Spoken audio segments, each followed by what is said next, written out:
बघत आहे. आम्ही ते प्रश्न सोडवण्यासाठी कटिबद्ध आहोत. त्यासाठी आम्ही उमेदवार नसून ही निवडणूक जनतेने हातात घेतलेली आहे.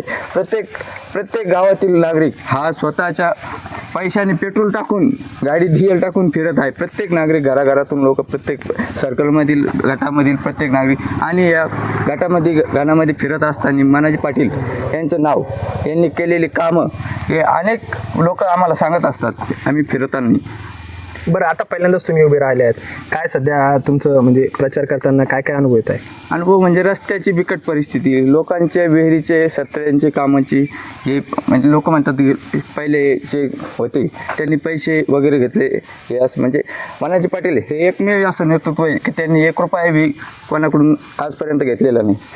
बरं, आता सध्या निवडून आल्यानंतर सगळ्यात पहिले प्राधान्य कशाला असेल तुमचं?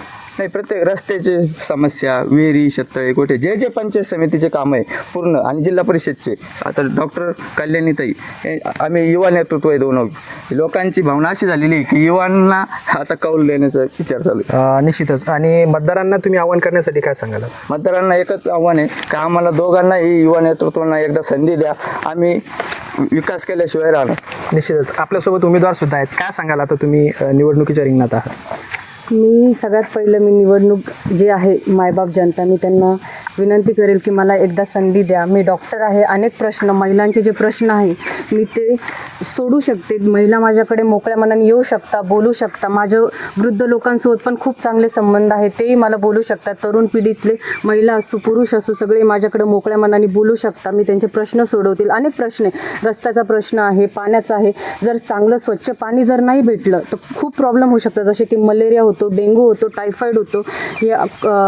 याच्यामुळे अनेक लहान मुलांची डेथ झालेली आहे. म्हणजे कोरोनाच्या काळात सुद्धा मी अनेक कामं केलेले आहे. माझ्या वडिलांनी मोफत लस दिलेली आहे पेशंट्सला. नंतर अन्नधान्याची वाटप केलेलं आहे. मी सुद्धा कोरोनाच्या काळात स्वतःच्या जीवाची पर्वा न करता मी अनेक पेशंटसोबत राहिलेले आहे. माझे फोटोज व्हायरल होणारच आहे थोड्या दिवसात. मी जे कामं केलेले आहे कोरोनाच्या काळामध्ये ते फोटो मी तुम्हाला पण देते, तुम्ही दाखवा. बरं, आता तुम्ही एक उच्च शिक्षित डॉक्टर आहात. जिल्हा परिषदच्या माध्यमातून आरोग्याविषयी तुम्ही जी जनजागृती करणार आहात किंवा जे काही ग्रामीण रुग्णालय आहे त्याची अवस्था सुद्धा बिकट आहे, तर त्याची पदभरती रखडलेली आहे, त्याविषयी काय सांगाल? मी सगळ्यात पहिलं वॉटर सॅनिटेशन म्हणजे स्वच्छ पाण्यावरती काम करणार आहे. सगळ्या म्हणजे घरांमध्ये वॉशरूम पाहिजे, म्हणजे बाथरूम पाहिजे, याच्यावर दुसरं. नंतर घरकुल, याच्यावर पण मी जास्त काम करणार आहे. प्रत्येक माणसाचा अधिकार आहे की त्यांना घर भेटलं पाहिजे. म्हणजे ते तिसरं काम ते करणार आहे.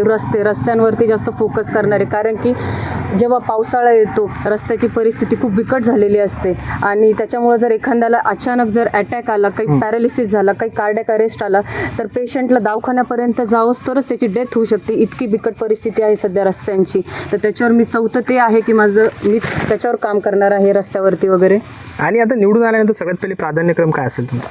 हेच पाण्याचा प्रश्न आहे.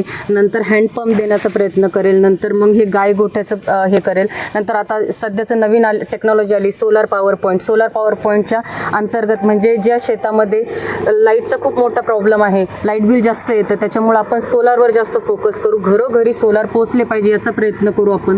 आणि आता तुम्ही पहिल्यांदाच निवडणुकीच्या रिंगणात आहात, कसा अनुभव येतोय? अनुभव म्हणजे मी पहिली गोष्ट म्हणजे बिलकुल पॉलिटिक्समध्ये ॲक्टिव्ह नव्हते, पण मला माझ्या वडिलांनी सांगितलं की आपल्याला समाजासाठी काहीतरी करायचं आहे. तू शिकलेली आहे, तू बोलू शकते, तू प्रश्न मांडू शकते, तू लोकांचा प्रॉब्लेम सॉल्व्ह करू शकते, त्याच्यामुळं तू ही जबाबदारी घे, म्हणून आलात. बरं, आता निवडणुकीला सामोरे जाताना जनतेला काय आव्हान कराल? जनतेला एवढंच आव्हान करेल की मी एज्युकेटेड आहे पहिलं गोष्ट. त्याच्यानंतर मी तुमचे प्रॉब्लेम वरतीपर्यंत पोहोचू शकते, काम करू शकते आणि याच्यावरती नक्कीच काहीतरी समाजासाठी काहीतरी करू शकते. तर मी रिक्वेस्ट करेल की मला एकदा निवडून द्या, एकदा संधी द्या. आपण सोबत राहू, सोबत काम करू. आणि विरोधक पण माझे म्हणजे हे करताय की तू काहीतरी करू शकते, बोलू शकते, त्यांचं पण माझ्याकडे कौल आहे, हे मला माहितीच आहे नक्की. बरे, त्यांनी नाव सांगितलं. हां, जनतेला आव्हान काय करायला? आता जनतेला मी आव्हान करेल की येत्या 7 तारखेला निवडणूक आहे. मी डॉक्टर कल्याणी मनाजी मिसाळ रिंगणात आहे. माझा क्रमांक 3 आहे आणि चिन्ह मशाल आहे. नंतर आमचे पंचायत समितीचे उमेदवार आहे अशोक चव्हाण, त्यांचा क्रमांक 1 आहे.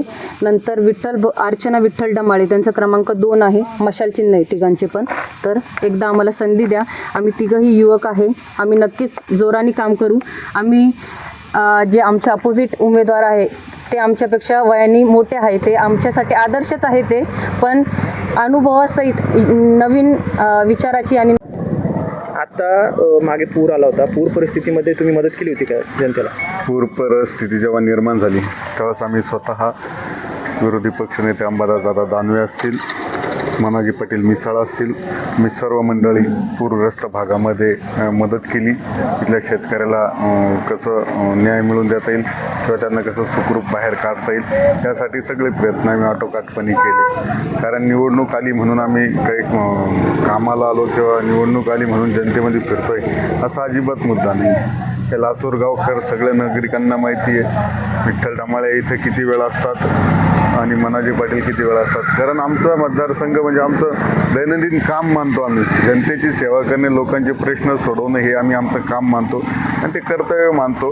कारण शिवसेना पक्षामध्ये 80% समाजकारण आणि 20% राजकारण हे हिंदू हृदय सम्राट बाळासाहेब ठाकरेंनी आम्हाला शिकवलेलं आहे आणि त्या शिकवलेल्या प्रश्नावरती, त्या शिकवलेल्या मुद्द्यावरती आम्ही काम करतो. स्वर्गीय लोकनेते आर्यमनी साहेबांच्या सोबत काम करत असताना त्यांच्यासोबत केलेल्या कामाचा एक मोठा अनुभव मनाजी पाटील मिसाळ असेल, मी असेल, आमच्या दोघांजवळ पण आहे आणि अतिशय प्रामाणिकपणे काम करण्याचा प्रयत्न आमचा असतो. त्यामुळं निश्चितच येणाऱ्या काळामध्ये या लासूर सर्कलमधील सुज्ञ मतदार जनता त्यांचं काम करणाऱ्या व्यक्तीला विजयी करतील.